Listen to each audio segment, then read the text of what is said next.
Early voting is underway for the Kansas and Missouri primaries. Election Day, 1 week from tomorrow. It's coming on fast, isn't it? And in Missouri, it may be a sense of deja vu for voters. An amendment requiring a boost to the minimum funding requirement for the Kansas City Police Department back on the ballot a second time. Fox 4's Jonathan Ketz live from police headquarters downtown after talking to both sides of the issue earlier today.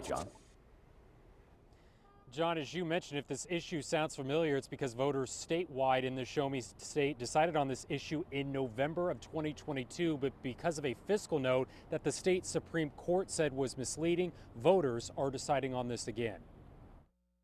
The fiscal note in November of 2022 said there'd be no impact on taxes in Kansas City, Missouri, which is why there will be another election on this matter taking place in August. Remember, when you say that they have been funding at the 25% for the last couple of years, that is probably true. Republican State House Rep Chris Brown is one of the lawmakers who helped pass legislation calling for the city of Kansas City, Missouri to fund its police department at that 25% level as long as voters statewide supported it. Kansas City is the only police department in the state overseen by a board of police commissioners as opposed to the city council.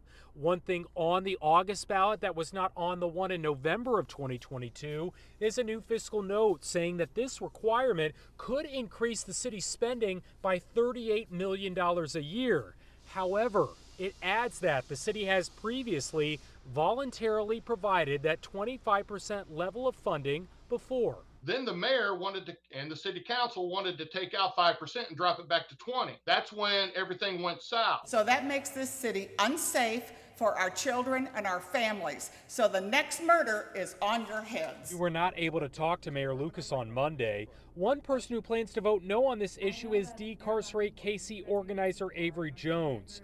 That group tries to reduce the community's reliance on police and prisons. Jones says the legislators' mindset on this issue seems like retaliation. And like kind of saying that, okay, money's taken out, so we're gonna say that money can never be taken out no matter what Kansas City decides. And I feel like if Kansas City did want more money to go to the police department, that should at least be Kansas City's choice.